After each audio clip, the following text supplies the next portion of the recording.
Não foi exatamente difícil montar a festa. 3 mesas retangulares cobertas por toalhas brancas de algodão com uma faixa de juta no centro.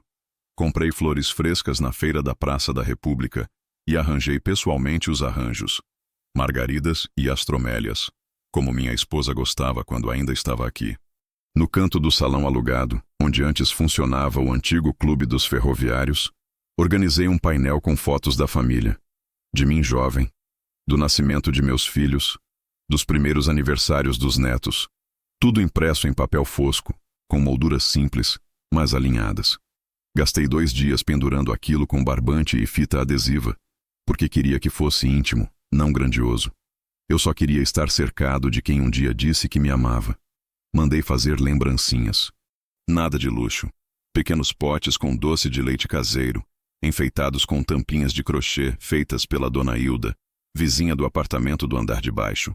Escrevi eu mesmo cada etiqueta. Obrigado por caminhar comigo até aqui. 65 anos de estrada. Convidei todo mundo com antecedência. Fiz os convites físicos porque achei mais respeitoso. Entreguei um por um nas mãos. Meu filho pegou o dele sem nem olhar direito, dizendo que confirmaria depois. Minha filha me abraçou, disse que estava animada. Meu neto de 14 anos brincou dizendo que queria o pedaço maior do bolo. Meu irmão mais novo confirmou no mesmo dia. Disse que não perdia por nada. Eu acreditei. Na véspera, revisei a lista de comes e bebes. Pedi pastel de carne, coxinha, refrigerante, suco natural, bolo de nozes com doce de leite no recheio, como sempre pediam nos natais. Mandei colocar música ambiente, Roberto Carlos baixinho, só para lembrar que o tempo passa, mas a gente ainda sente. Cheguei no salão às 9 da manhã do sábado. O aniversário era às 3 da tarde. Levei minha roupa passada num cabide. Calça bege, camisa azul clara com punhos dobrados, sapato engraxado. E esperei. O primeiro sinal de que algo estava errado foi o som. Ou melhor, a ausência dele. Às 13h15, o salão ainda ecoava o ranger da cadeira que o moço da limpeza esqueceu encostada torta no canto. Às 3h30, recebi a primeira mensagem no celular. Pai, o trânsito está um caos, mas estamos tentando. Às 4, minha filha parou de responder no grupo da família. Às 4h20, liguei para meu irmão. Chamada recusada. O rapaz do buffet perguntou se deveria começar a servir. Eu pedi mais meia hora. Às 5h10, ninguém tinha aparecido. Deixei o garfo repousar sobre o guardanapo de papel ao lado do prato vazio e levantei calmamente. Caminhei entre as mesas vazias. Ajeitei uma flor que havia caído de um arranjo, peguei um dos potes de doce e guardei no bolso. No fundo do salão, a fita adesiva já começava a ceder numa das fotos. Uma onde eu carregava meu filho nos ombros, ele com um boné azul e um sorriso banguela. Eu não chorei. Não senti raiva. Mas ali, olhando aquela foto se descolando da parede, percebi que eu estava presente para todos durante toda a vida deles. Mas agora que era minha vez, ninguém achou que eu valia o deslocamento de um quarteirão. Comecei a desmontar tudo com as próprias mãos. A moça do buffet, constrangida, perguntou se queria levar o bolo para casa. Eu disse que sim. Colocamos as fatias em potes plásticos, empacotamos os pastéis e refrigerantes em sacolas, doamos o resto da comida para um abrigo ali perto. O salão ficou vazio antes do sol se pôr. As mesas nuas, o chão limpo, as paredes mudas, como se nada tivesse acontecido, como se nada tivesse sido preparado. Voltei para casa andando devagar. O motorista do aplicativo, que ia me levar, ligou avisando que tinha sido cancelado pela minha filha. Ela disse que você não ia mais precisar. Cheguei em casa com as sacolas nas mãos. Coloquei o bolo na geladeira e deixei os doces na portaria, com um bilhete para os funcionários. Dividam entre vocês. Hoje era dia de festa. Naquela noite sentei na poltrona e olhei para a caixa onde guardei todos os convites que ninguém levou. Abri o envelope que usei para o convite do meu neto. Estava rasgado com pressa, como se fosse apenas mais um pedaço de papel. Olhei para a televisão desligada, para o quadro com a foto do casamento na parede e então percebi que a festa não tinha sido o problema. O problema era eu. Era eu achar que ainda era parte de algo, que ainda ocupava espaço nos planos da minha própria família. Mas o mundo deles não me incluía mais. Eu era uma nota de rodapé nas agendas lotadas dos filhos que criei. Um lembrete incômodo na mente de quem me via como obrigação. Demorei para dormir. E quando dormi, foi leve. Algo dentro de mim estava começando a mudar. Não era raiva. Era clareza. Algo que surgia devagar, mas firme. Como quem começa a entender que certas ausências não são acidente. São escolha. E escolhas têm consequências. Na manhã seguinte, abri a geladeira e vi as fatias de bolo empilhadas em potes transparentes, como um retrato frio do que sobrou. Não comi. Fechei a porta devagar e fui até a varanda, onde o sol batia fraco nas folhas das plantas que minha esposa cultivava antes de partir. A cadeira de balanço coberta por um pano azul ainda fazia ranger os pensamentos quando eu me sentava ali. A memória dela morava em cada canto daquela casa. Na xícara que ela usava para café com leite, nas almofadas floridas que ela mesma costurou, no barulho da porta da despensa que sempre emperrava e que eu prometia consertar. Ela teria vindo, mesmo com dor na perna, mesmo com a bengala, ela teria vindo. Enquanto o sol subia e a cidade voltava ao seu ritmo de buzinas e sirenes, minha mente ficou presa naquela mesa. A principal, a que eu montei no centro do salão, com 10 lugares cuidadosamente organizados. Cada talher foi passado com pano de linho, cada copo posicionado milimetricamente ao lado do prato. No centro, um vaso com flores amarelas, e ao lado, a placa, reservado para a família. Eu me lembro de ter sorrido quando a coloquei ali. Eu achava que fazia sentido reservar para quem sempre esteve no meu coração. Hoje, percebo que eles reservaram o tempo deles para outra mesa, uma onde eu não cabia. Na noite do aniversário, sentei sozinho na sala. A luz da cozinha vazava pelo vão da porta, iluminando o calendário na parede. Um dos netos tinha me desenhado com uma coroa em janeiro, dizendo que era o rei da família. Era a última coisa escrita com minha letra pendurada naquele quadrado de tempo. O resto do calendário estava limpo, como os convites que ninguém respondeu. Lembrei de cada ano em que fui eu quem organizou as festas. Aniversários, batizados, formaturas. Lembrei das vezes em que adiantei parcelas do carro do meu filho. Paguei a segunda matrícula da faculdade da minha filha. Vendi meu relógio de ouro para cobrir a entrada do apartamento onde hoje ela mora. Nada disso me doía antes. Mas agora, tudo tinha gosto de entrega mal recebida. Não se tratava de dinheiro. Nunca foi. Sempre fiz por amor. Mas naquela noite, com o silêncio costurado no teto da minha casa, comecei a entender que o amor também se desgasta quando é só de um lado. E quando ele se esgota, o que sobra não é ódio, é vazio. O mesmo vazio que eu vi olhando para as cadeiras vazias ao redor da mesa, esperando um brinde que nunca aconteceu. Eu tinha preparado um pequeno discurso, não para emocionar, só para agradecer. Anotei num papel dobrado dentro do bolso. Dizia apenas: obrigado por caminharem comigo até aqui. Por cada abraço, cada sorriso, cada manhã em que fiz café e encontrei vocês sentados à mesa. Hoje, eu não peço nada. Só ofereço. Meu tempo, meu amor, minha história. Esse papel ainda está no bolso da calça que usei. Dobrado em 3, suado, esquecido. Como eu. Comecei a repensar tudo. As visitas que eu fazia aos domingos, mesmo quando eles mal me recebiam. As mensagens em grupo, sempre deixadas no vácuo. Às vezes em que eles mandavam: desculpa, hoje não dá. E eu respondia com: sem problema, só queria saber como estão. Era como se eu fosse um fantasma simpático, presente, mas nunca notado. Sempre conveniente quando útil. Invisível quando o mundo deles estava cheio demais. 2 dias depois, minha filha apareceu. Sem aviso. Tocou a campainha no final da tarde com um saco de pão de queijo e uma Coca-Cola 2 litros, como se isso bastasse. Disse que sentia muito por não ter ido, que se confundiu com a data, que o sogro do irmão estava de aniversário também e deu uma confusão. Fiquei calado. Ela entrou, sentou no sofá, abriu o refrigerante, falou do novo projeto no trabalho, das crianças na escola. E eu ali, ouvindo, como sempre. Como se nada tivesse acontecido. Como se eu tivesse inventado a ausência. Ela não perguntou sobre o bolo, sobre o salão, sobre o que senti. Quando se levantou para ir embora, ainda sorriu.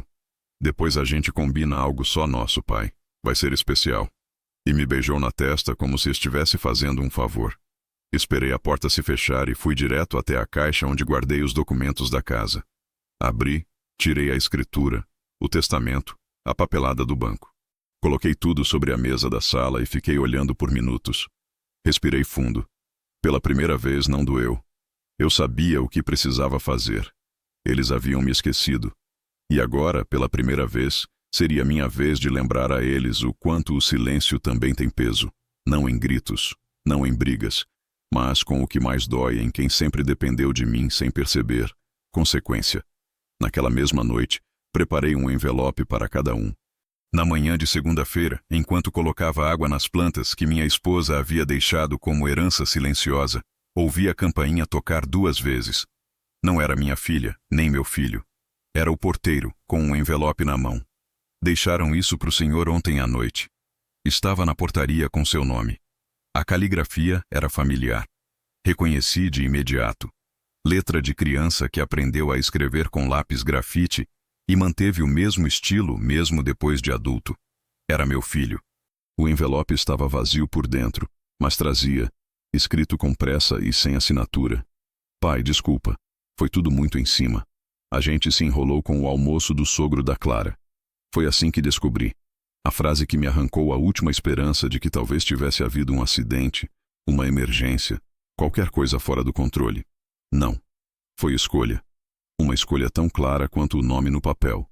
O sogro da Clara. O homem que meu filho conheceu 5 anos atrás, que viu 3 ou 4 vezes por ano, e que naquele sábado, o mesmo do meu aniversário de 65 anos, ganhou o tempo, a presença e os sorrisos da minha família. Enquanto eu esperava em frente a um bolo de nozes com o meu nome em glacê azul. Entrei, fechei a porta e fui direto ao computador. Não costumo usar redes sociais, mas naquele dia senti que precisava ver por mim mesmo. Abri o Facebook e digitei o nome da Clara. A foto de capa mostrava a família reunida, sorrindo. Meu filho, minha nora, meus 2 netos. Todos de roupa clara, sentados ao redor de uma mesa em um restaurante ao ar livre, com pergolado coberto de eras e toalhas brancas. No centro da mesa, um bolo branco de 3 andares. No fundo, balões dourados formando o número 70. Feliz aniversário, seu Walter. Família reunida para celebrar esse homem incrível. Eu olhei aquela imagem por longos minutos. Meu neto mais novo estava no colo da esposa do sogro. Minha filha, que disse que viria depois da festa, estava lá também, sentada ao lado do marido, com um copo de espumante na mão, sorrindo, como se nada faltasse, como se tudo estivesse completo, como se eu não existisse. Ali estava a resposta. Ninguém se esqueceu do meu aniversário. Eles apenas deram preferência a outro. Doía, mas não me surpreendia. Eu já havia notado antes, em detalhes pequenos, como o modo como falavam do Walter com certo brilho nos olhos, sempre dizendo o quanto ele era educado, sábio, presente. Era um homem de fala fácil, que gostava de contar piadas e sempre chegava com vinho importado nos jantares. Tinha dinheiro, boas relações e um tipo de carisma que eu nunca cultivei. Eu era discreto demais, contido demais, talvez antigo demais. E com o tempo, passei a ser visto como um móvel da casa. Estava ali, mas ninguém mais notava. Fechei o computador, mas a imagem ficou colada na minha retina. Aquela família que eu ajudei a construir, que eu sustentei por décadas, que cresceu debaixo do teto que rachei para manter de pé, estava inteira diante de outro homem, brindando a outro nome, cantando parabéns para outra figura paterna. Foi ali que deixei de ser o pilar da história e me tornei a sombra que não convidam para a foto. Fui até o armário do escritório. Peguei novamente os papéis. A escritura da casa onde meu filho mora, da qual ainda sou 50% proprietário, embora ele ache que não. O testamento redigido anos atrás, ainda incluindo todos os nomes da família. Os extratos da conta conjunta onde depositava parte da aposentadoria para cobrir despesas da escola do meu neto. Tudo ali. Cada folha uma escolha que fiz por amor. Cada assinatura uma entrega que fiz acreditando que teria retorno. Naquela noite, não jantei. Peguei uma das fatias de bolo da geladeira, comi em pé mesmo na cozinha, e pensei em como cada camada, massa, recheio, cobertura, tinha mais valor do que os parabéns que não recebi. Depois, me sentei na poltrona e comecei a escrever. Não um discurso, não um desabafo, mas o esboço de um plano. Passei horas digitando, revendo documentos, separando provas, reunindo tudo que fosse necessário para que, quando viesse o momento, não houvesse dúvidas. A verdade seria minha aliada, e o silêncio seria minha espada. Eles me deixaram esperando uma tarde inteira por um abraço. Agora seriam eles que esperariam por uma resposta. E ela viria, não num grito, não num confronto, mas dobrada, selada e entregue por minhas próprias mãos. Na primeira noite, não dormi. A casa inteira parecia respirar junto comigo, mas em um compasso irregular, como se até as paredes soubessem que algo havia quebrado. O ventilador girava devagar, soprando o mesmo ar cansado de sempre, e a luz do poste da rua invadia as frestas da cortina como um intruso educado. Sentei-me à mesa da sala, onde ainda havia restos da tentativa de festa. 2 guardanapos dobrados, uma vela caída e um porta-retrato com a foto do meu último aniversário em que todos vieram. O ano foi 2018. 4 anos antes. Desde então, a presença deles foi diminuindo, como a chama de uma vela esquecida no fim de um corredor. Peguei uma folha de papel pautado, dessas antigas que ainda guardo em uma gaveta com elásticos endurecidos e clipes enferrujados. Escrevi no topo: "Não é vingança, é limite." Essa frase me guiaria. Não queria revidar. Não sou homem de fazer escândalo, nem de baixar o nível.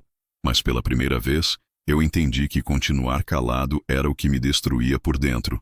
E que o silêncio, usado com sabedoria, pode ter mais impacto do que qualquer discurso inflamado. Guardei o papel dobrado dentro de um envelope pardo. Era só o começo. Na segunda noite, fui até o cofre embutido atrás do armário. Peguei a pasta vermelha onde estavam guardados todos os documentos importantes. Minha aposentadoria, a escritura da casa, os registros bancários, os contratos de doação e o testamento datado de 5 anos atrás, que ainda tinha todos os nomes dos filhos, netos, até mesmo da Clara. Com calma cirúrgica, comecei a separar o que era definitivo do que era revisável. Senti o peso de cada decisão que havia tomado com amor, e agora precisava desmontar com frieza. Em vez de revolta, senti alívio. Um estranho alívio de quem finalmente se reconhece nas próprias escolhas. Peguei o testamento e risquei, com caneta preta, os nomes de todos os beneficiários. Depois, imprimi um novo modelo, com um redirecionamento claro e objetivo. Doação futura integral para uma instituição de apoio a idosos abandonados. Assinei, carimbei, digitalizei. Enviei para meu advogado com o seguinte título no e-mail: Instrução para execução futura. Não é provisório. Sem perguntas. Sem brechas. No mesmo e-mail, pedi para que o contrato de copropriedade da casa onde meu filho mora fosse revisto. Metade daquele imóvel ainda era minha, mas ele agia como se fosse totalmente dele. Sempre me dizia que, um dia, eu podia contar com aquele quarto nos fundos, mas nunca ofereceu a chave. Pedi ao advogado que elaborasse um aditivo. Ou ele comprava minha parte em até 30 dias, ou a propriedade seria colocada à venda judicial. Não precisava de permissão dele para isso. Eu havia assinado o contrato, mas ainda detinha poder suficiente para decidir o que fazer com minha metade. E agora, eu faria. Na terceira noite fui até a papelaria do centro e comprei 5 envelopes brancos de papel firme. Um para meu filho, um para minha filha, um para a Clara, um para o Walter e o último para mim. Voltei para casa, preparei cada um com cópias dos documentos revisados, explicações curtas e objetivas. No do meu filho, incluí uma carta escrita à mão dizendo: "Essa é a parte que você não esperava, mas que você mesmo escreveu." No da minha filha, apenas: "Presença não se mede em desculpas, mas em escolhas." O envelope do Walter incluía uma cópia da escritura com minha metade da casa em negociação aberta. Ele aparecia como fiador do empréstimo que meu filho usou para reformar a cozinha. Achei que ele gostaria de saber. No meu envelope, guardei um único bilhete: "Quando a gente aprende a se retirar, começa a viver." E o deixei na primeira gaveta da escrivaninha, para abrir no dia em que alguém ousasse me perguntar se eu estava exagerando. Na verdade, eu já estava atrasado. Por muitos anos, aceitei o pouco. E agora era hora de devolver, mas não com pedras, com papel. Não me apressei. Passei a manhã seguinte revisando cada nome, cada cláusula. Comi um pedaço de bolo de nozes, ainda guardado na geladeira, como se fosse um lembrete do que sobrou da festa. Tinha gosto doce, mas deixava um amargor ao fundo, como a memória do que poderia ter sido. No fim da tarde, vesti a mesma camisa azul que usei na festa vazia. Engraçado como ela parecia mais justa agora, como se o próprio tecido estivesse cansado. Caminhei até a portaria do prédio da minha filha. Entreguei o envelope nas mãos do porteiro. Importante. Pessoal. Fiz o mesmo no condomínio do meu filho. Toquei o interfone e quando ele atendeu, disse apenas: "Tem um envelope para você aqui embaixo." E desliguei. Não esperei por resposta. Voltei para casa com passos leves. Não de quem venceu, mas de quem não se arrasta mais. O telefone tocaria em breve. Eu sabia, mas dessa vez eu não atenderia correndo. Levei exatamente 8 minutos entre deixar o último envelope na portaria e voltar para casa. O céu já começava a escurecer, tingido de um laranja cansado, e o vento soprava morno, como se o próprio tempo tivesse desistido de ser memorável naquele dia.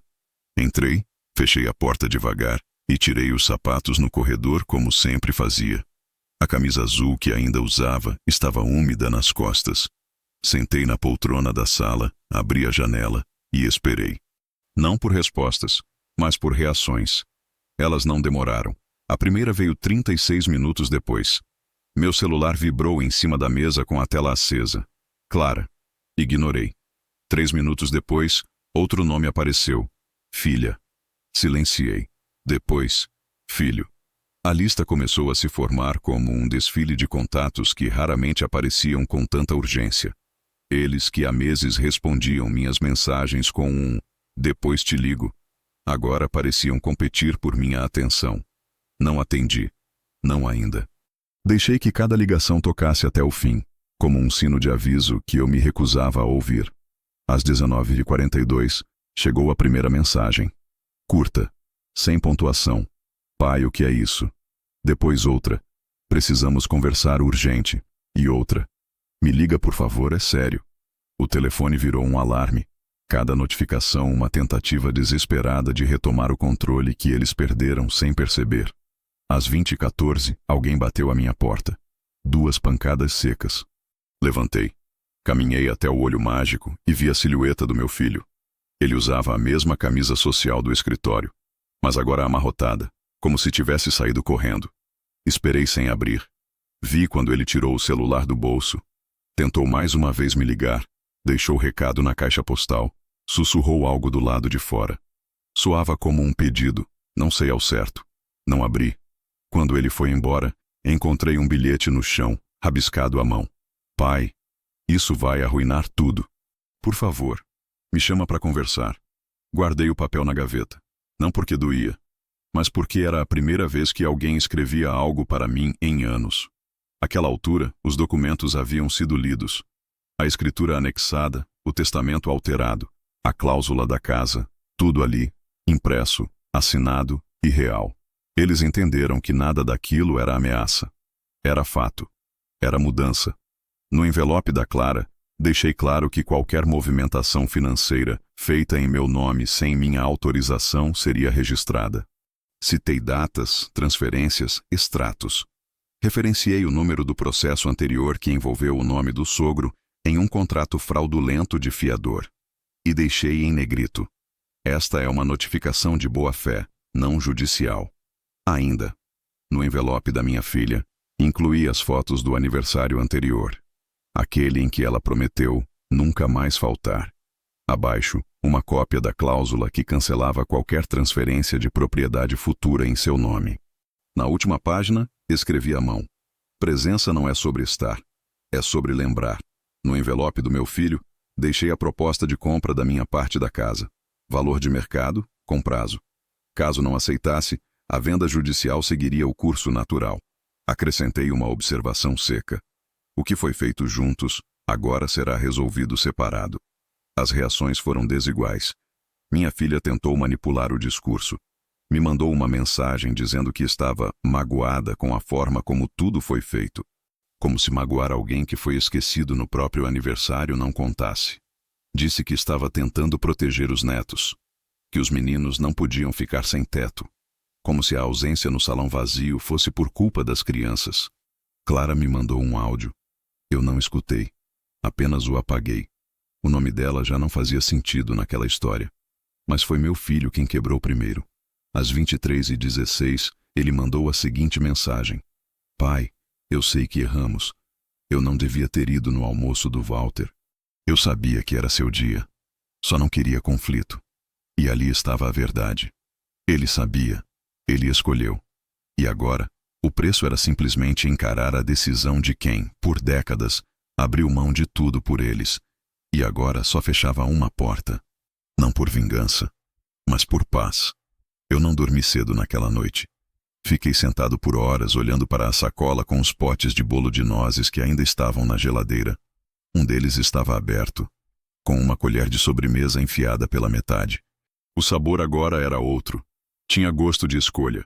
Da minha escolha. Pela primeira vez em muitos anos, eu sentia que o tempo estava a meu favor. Quando, por fim, me levantei para ir dormir, parei diante do espelho do corredor. Olhei meu reflexo por alguns segundos e disse baixinho: Eles sempre souberam que eu era frágil. Nunca imaginaram que eu também sabia ser firme. Apaguei a luz. No dia seguinte, o telefone continuaria tocando, mas eu já não carregava mais a urgência de ser ouvido. O telefone tocou às 7h18 da manhã. Era uma segunda-feira comum para qualquer outro morador da cidade. Mas para mim era o primeiro dia da minha nova vida, aquela em que eu não corria mais para atender. A tela brilhava com o nome do meu filho. Deixei tocar.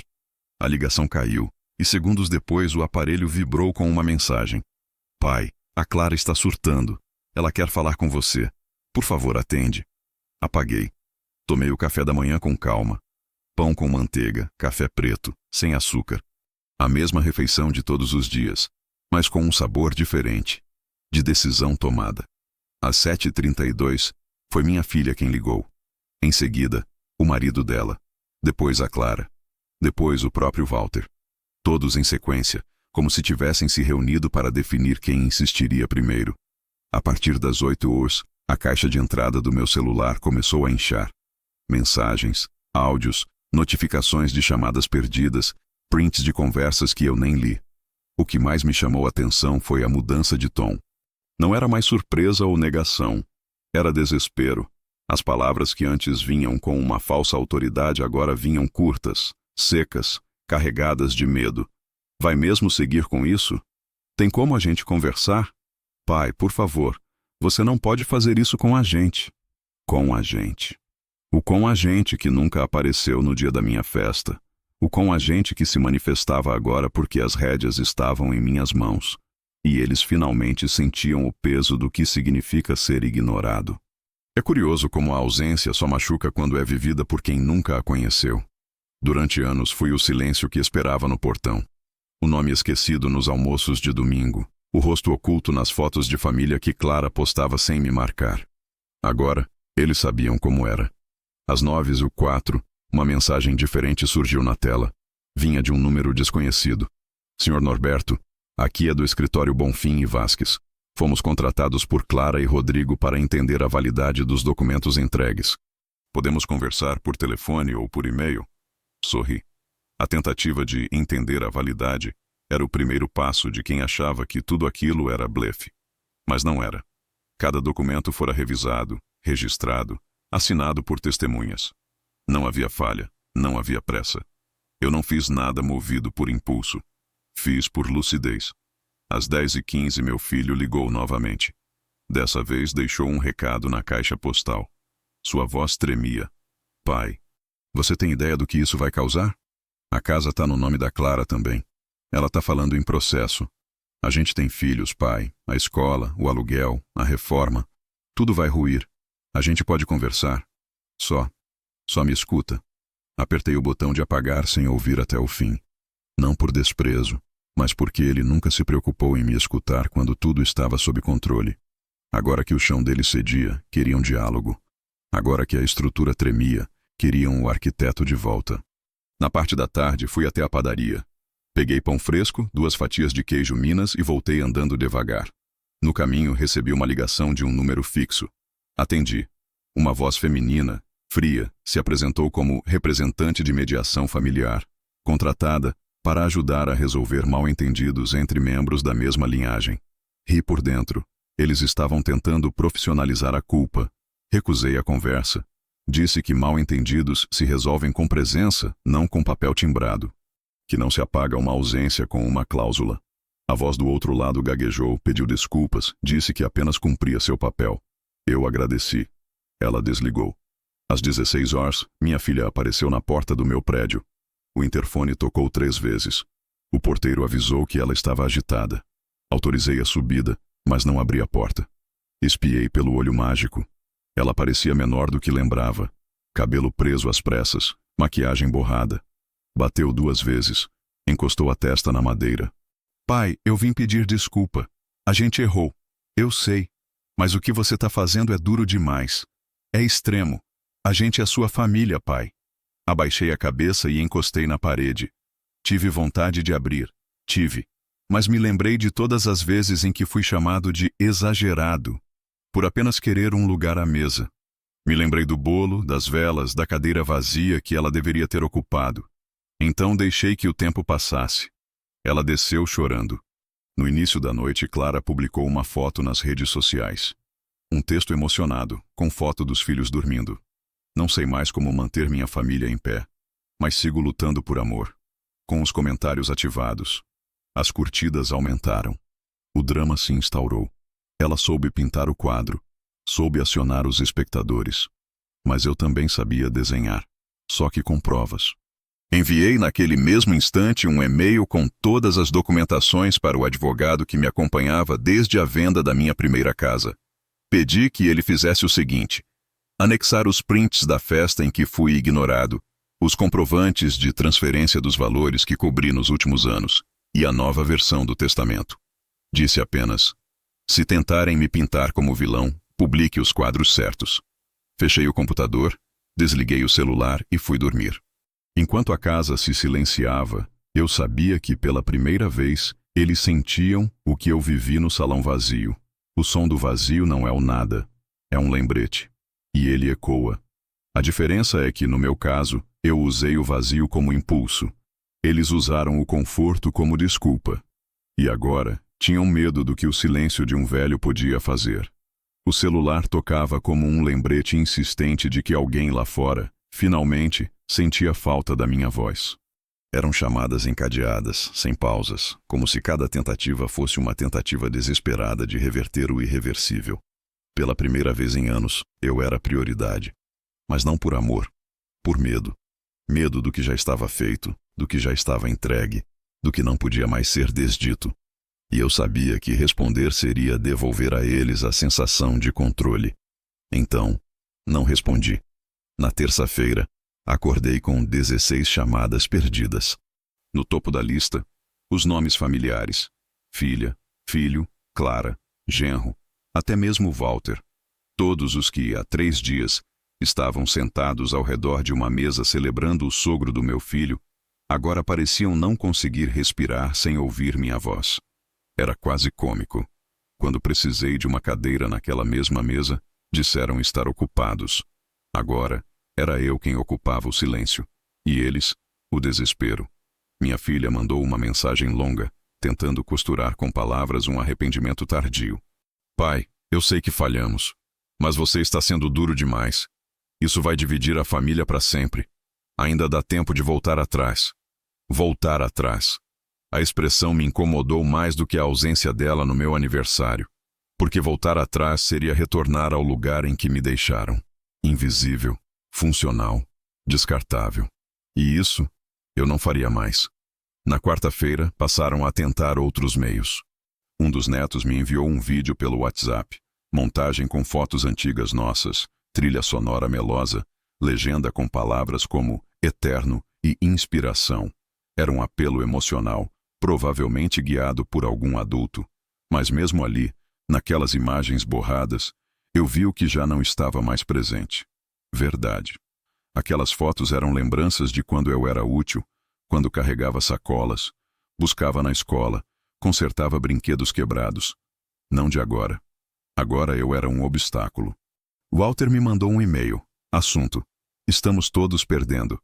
Disse que, como patriarcas da família, deveríamos manter a união.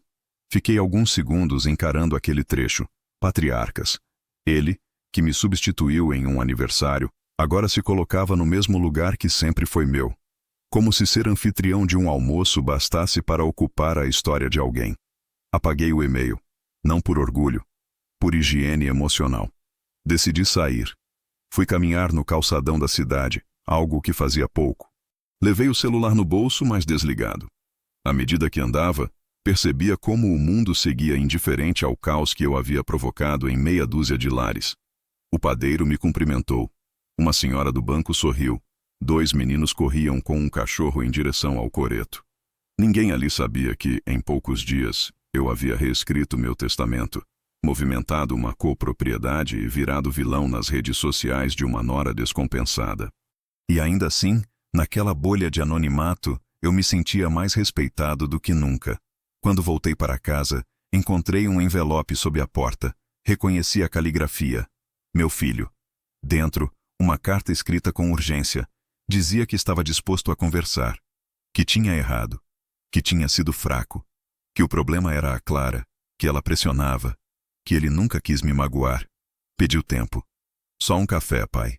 Dobrei o papel com cuidado e coloquei junto do contrato que ainda aguardava a resposta. Havia prazo para tudo. Até para arrependimento.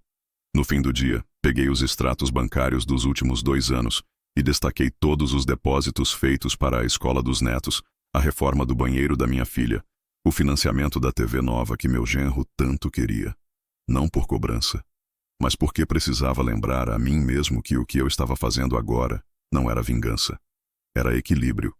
Eu só estava devolvendo o silêncio que eles me deram por tanto tempo. À noite, assisti a um documentário antigo sobre trilhos de trem abandonados.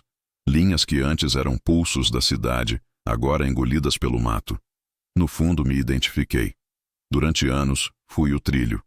Eles passaram por cima de mim, acelerando, freando, seguindo em frente sem olhar para o que os sustentava. Agora que a estrutura cedeu, não sabiam mais para onde ir.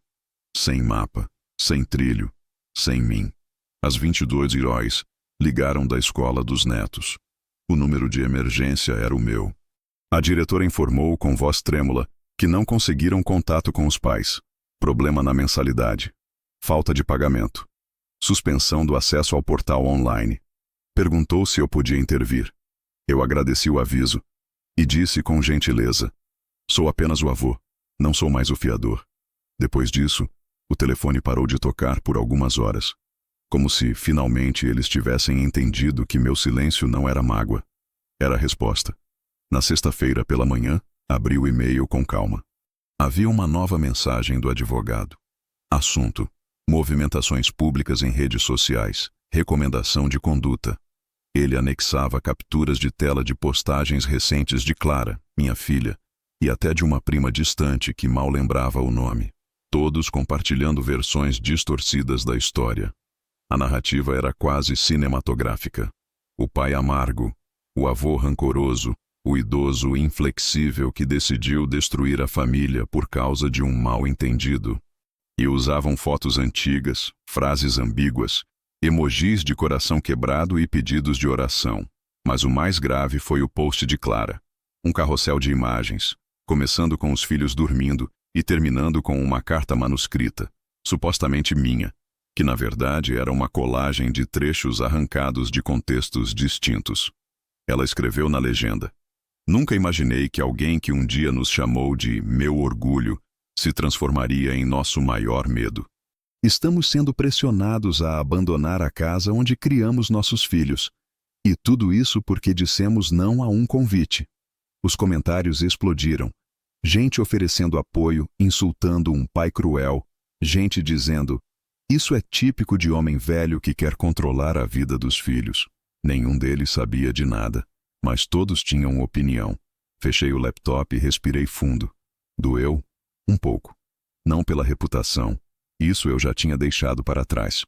Doeu ver que, mesmo diante da verdade dos fatos, eles escolheram a versão que os colocava como vítimas.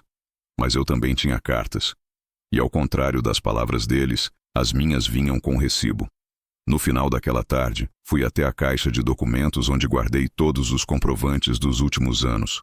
Transferências, extratos, comprovantes de matrícula escolar, mensagens arquivadas, fotos da festa vazia, os convites impressos com data, hora e local. Reuni tudo em um só PDF. Escrevi um e-mail simples, direto. Destinatários: o pastor da igreja onde minha filha fazia questão de ser vista, a diretora da escola dos netos, 2 tios que sempre se prestaram a julgar sem perguntar, e o advogado.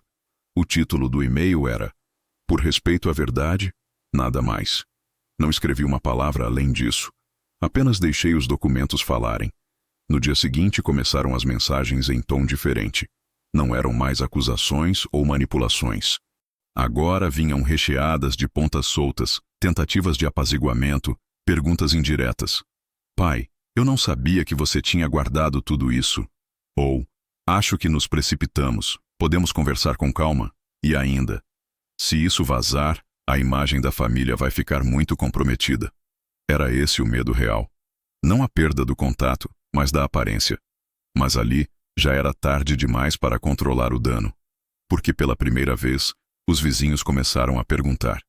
Um dos tios, aquele que nunca respondia minhas mensagens, ligou e deixou recado na caixa postal. Olha, eu não sabia de tudo, mas depois do que vi, só quero dizer que tô aqui se precisar. Ironia. Passei anos precisando e ouvindo silêncio. Agora que eu oferecia silêncio, todos queriam falar. À tarde, recebi uma ligação da escola dos netos. A diretora foi breve. Disse que uma campanha de arrecadação havia sido criada por Clara, com o título Família Injustiçada, busca recomeço. Mas, após o e-mail que enviei, algumas mães da escola estavam questionando o que realmente havia acontecido. Uma delas, mãe de um colega do neto mais novo, encaminhou a direção prints das postagens, contrapostos aos comprovantes que eu anexei. A escola decidiu suspender qualquer envolvimento público e solicitou a Clara que removesse o nome da instituição da campanha. E foi isso que selou a queda da máscara. No domingo, o post de Clara foi apagado. Nenhuma explicação. Nenhuma retratação. Só o silêncio, o mesmo que ela tanto desprezou, agora se tornava escudo. Mas era tarde. Porque nos grupos da família estendida, a conversa já estava diferente. Comentários como, mas não foi ele quem pagou a escola das crianças? Ou, ele não foi mesmo convidado para o almoço? Começaram a circular. E então, uma prima distante, que também havia ignorado meu aniversário, publicou algo sutil. Toda a história tem 2 lados. Nem todo silêncio é culpa. Era pouco, mas era o bastante. Eu não queria aplausos. Não queria julgamento a favor. Eu queria apenas que a verdade não fosse mais sequestrada. E agora não era. Naquela noite, sentei na varanda com uma xícara de chá. Olhei para o céu nublado e deixei que o vento soprasse as últimas partículas de raiva que ainda pairavam no ar. Eles tinham feito de tudo para controlar a narrativa, mas a verdade, quando bem documentada, é como cimento fresco. Marca o chão por onde você passa e fica ali para quem quiser ver. As máscaras caíram, e no lugar delas havia só o que sempre existiu. Escolhas. As deles. E agora, as minhas. A notificação chegou numa quarta-feira à tarde. Discreta, silenciosa, como todas as viradas reais costumam ser. Assinatura confirmada. A propriedade foi transferida. Arquivo oficial anexo. Cliquei no PDF. No topo, o nome da casa que por tantos anos eu ajudei a pagar. Abaixo, 2 nomes. O do comprador, uma empresa de investimentos imobiliários, e o meu. O de meu filho não estava mais ali. Nem o de Clara. Pela primeira vez desde a escritura original, aquele imóvel não carregava mais nenhum nome de quem um dia prometeu que ali sempre haveria espaço para mim. E agora não havia mais mesmo. Nem para eles. A venda foi rápida. Fiz questão de conduzir tudo com máxima discrição, sem aviso prévio, sem alarde. Acionei o corretor de confiança que me ajudara anos atrás com a casa de veraneio da família, vendida às pressas para cobrir as dívidas da faculdade da minha filha. Ele entendeu imediatamente o tom da ligação. Senhor Norberto, quer sigilo? Respondi com 2 palavras. Silêncio total. A casa foi colocada à venda sem anúncio público. Apenas uma única visita. De um investidor que não fez perguntas, apenas analisou as fundações, perguntou sobre a regularização do terreno e me ofereceu o valor à vista. Assinei sem hesitar. E acrescentei uma cláusula. Desocupação obrigatória em 30 dias. Nenhum favor, nenhum diálogo. Só um prazo. O advogado cuidou da comunicação formal com meu filho. A notificação judicial foi entregue por um oficial. Uma folha branca dobrada em 3, que ele abriu na frente do prédio, como quem ainda achava que era brincadeira. Mas ali estava. Um prazo curto, uma ordem clara e uma ausência total de apelação. A casa já não era dele. E o lar onde ergueu tantos muros invisíveis contra mim, agora pertencia a uma empresa que transformaria tudo em lucro. Algo que ele sempre valorizou mais do que presença. Clara tentou interferir. Mandou uma mensagem longa, falando sobre os netos, a crueldade da situação, as consequências emocionais que isso teria nas crianças. Eu li, 2 vezes, depois apaguei, porque não havia mais espaço para manipulação emocional disfarçada de maternidade ferida. Os netos tinham escola paga, casa reformada, quartos planejados, e mesmo assim, naquele salão vazio, ninguém apareceu. As consequências agora não eram minhas. Com o valor recebido, transferi metade para um fundo de doações destinado a instituições que cuidam de idosos abandonados. O restante, deixei reservado. Não para comprar outra casa, mas para o que viria a seguir. Liberdade. Na semana seguinte, comecei a arrumar minhas coisas. Mas não havia muito o que levar. Uma mala de roupas, alguns livros, as plantas da varanda, a pasta vermelha com os documentos e uma caixa de madeira onde guardei fotos antigas, sem moldura, algumas já desbotadas. Decidi não avisar ninguém, nem mesmo os poucos que estavam me apoiando agora, com mensagens tímidas, tentando se reaproximar. Minha saída seria como minha presença nos últimos anos, silenciosa, firme, discreta. Antes de ir, passei pela escola dos netos. Deixei na portaria um envelope com 2 boletos pagos, referentes ao último semestre em aberto. No bilhete que acompanhei, escrevi apenas: não é presente, é encerramento. Cheguei ao novo apartamento no dia seguinte. Um conjunto modesto, em um bairro mais calmo, rodeado de árvores, com ruas estreitas onde crianças ainda jogavam bola. O porteiro me reconheceu da época em que trabalhei no sindicato. Sorrimos, mas não dissemos muito. O zelador me ajudou com a mala. A chave girou na fechadura da nova porta com um clique seco, e quando empurrei, o ar fresco de um espaço limpo me abraçou. Paredes brancas, piso de madeira, varanda com vista para o campo. Silêncio puro. A primeira coisa que fiz foi pendurar no corredor a única foto da festa que nunca aconteceu. Eu sozinho, em pé diante da mesa posta, sorrindo para a câmera que o fotógrafo insistiu em registrar. Aquela imagem não me doía mais. Agora, era símbolo de quem foi capaz de organizar tudo, mesmo sabendo que talvez ninguém viesse. E ainda assim, serviu o próprio bolo com dignidade. Liguei para o advogado. Confirmei que o Novo Testamento já estava registrado. Os beneficiários agora eram 3. Uma ONG que alfabetizava idosos, um abrigo em São José dos Campos que oferecia moradia digna para aposentados, e uma fundação que financiava jovens carentes em cursos técnicos. Nenhum nome da família, nenhuma exceção. E, em negrito, a cláusula final. Caso haja contestação futura, tornar público todos os comprovantes arquivados. Transparência, clareza, prevenção. À noite sentei na poltrona nova, ainda com cheiro de loja, e deixei a janela aberta. O vento entrava sem pedir licença. Não precisei de televisão nem de música. O som das árvores ao longe bastava. Pensei em tudo que havia feito. E pela primeira vez, não senti culpa. Porque não roubei nada. Apenas devolvi. Cada gesto, cada palavra, cada ausência. Agora, até a casa, a última âncora emocional, já não era mais deles. E o que restava, finalmente, era meu. Comprei uma taça nova. Nada de cristal caro ou herança de família. Apenas uma taça simples, de vidro grosso, dessas que vendem no mercado ao lado do novo apartamento. Escolhi com calma, observando cada uma na prateleira, como se já soubesse que aquele objeto não serviria para brindar conquistas comuns. mas sim algo que poucos sabem comemorar. O fim de uma história que te sugava e o começo de uma que te pertence. Era uma sexta-feira. Os vizinhos preparavam o fim de semana com sacolas cheias e passos apressados. Eu não tinha pressa. O apartamento ainda estava vazio de móveis, mas cheio de espaço. Pela primeira vez em muitos anos, o lugar onde eu vivia não carregava resquícios de olhares de julgamento, de palavras que me diminuíam, de convites falsos.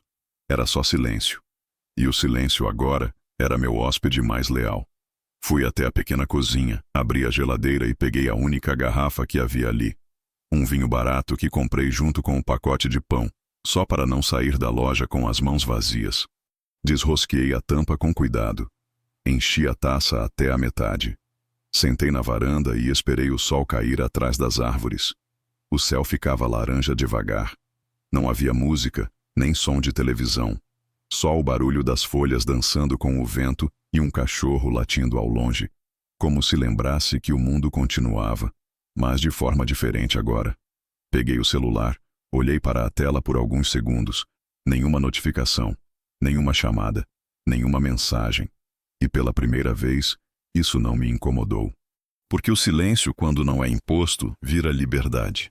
Apaguei o histórico de chamadas, esvaziei a lixeira de mensagens, limpei a caixa de entrada. Não por raiva, mas por escolha. Algumas coisas, quando permanecem, continuam machucando. Outras, quando somem, começam a curar. Levantei a taça. Não havia plateia, nem câmera, nem alguém para dizer fala alguma coisa. Mas eu falei, com voz baixa, firme, direcionada apenas ao que existia dentro de mim. Ao espaço que me negaram e que eu agora ocupo por inteiro. Tomei o primeiro gole, e era amargo, como tudo que começa verdadeiro. Sentei de novo, apoiei os pés na borda da varanda e respirei fundo. Lembrei de cada um que virou as costas, da filha que me dizia, depois te ligo, do filho que me expulsou com um convite que nunca veio, da nora que me enxergava como fardo, da neta que só sabia o meu nome porque estava salvo no WhatsApp da mãe. Lembrei de todos, mas não senti falta. Porque a ausência não dói quando você aprende a não esperar mais. Do bolso da camisa, tirei o bilhete que escrevi semanas antes, no auge da dor. Nele estava escrito: quando a gente aprende a se retirar, começa a viver. Olhei para as palavras, dobrei o papel com cuidado e queimei com um isqueiro velho. As cinzas caíram na varanda e foram levadas pelo vento. Algumas histórias não precisam ser guardadas. Precisam ser liberadas.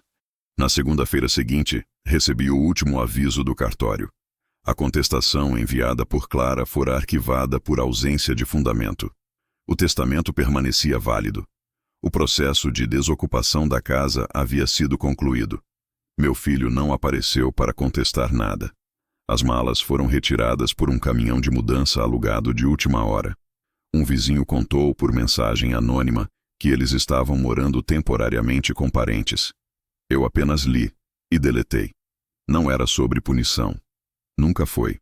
Era sobre encerrar um ciclo onde eu era útil até o limite da conveniência e onde depois me transformaram num fardo a ser empurrado para fora da sala, da casa, da memória. Agora, era eu quem escrevia o final, e ele não teria lágrimas, nem reconciliações forçadas.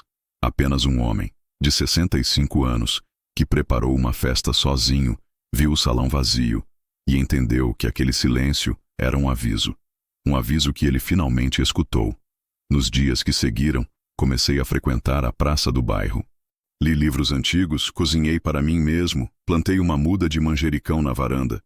Fiz amizade com um vizinho aposentado da Marinha, que me contou que passou por algo parecido. Eles esquecem da gente, ele disse. E eu respondi, só até a gente lembrar quem somos. Certa manhã, o carteiro deixou uma carta. Sem remetente. Era da minha neta mais velha. Uma folha escrita com letras grandes, tortas, num português cheio de erros e doçura. Vovô, por que você não vem mais? A mamãe chora. Eu também. Você é meu herói. Li uma vez. E deixei sobre a mesa. Não porque não senti, mas porque heróis também precisam ser respeitados para continuar sendo heróis. E o que me fizeram não foi esquecimento. Foi escolha. A minha agora também é. Não voltar. A taça, ainda sobre a estante, ficou ali como símbolo. Não de solidão, mas de autonomia. Toda vez que a vejo, lembro que mesmo quando todos vão embora, ainda é possível brindar, mesmo que seja só com o som do vento, com o reflexo do sol na janela, com a paz de não ter que fingir mais nada para ninguém. Sozinho? Talvez. Mas livre? Finalmente.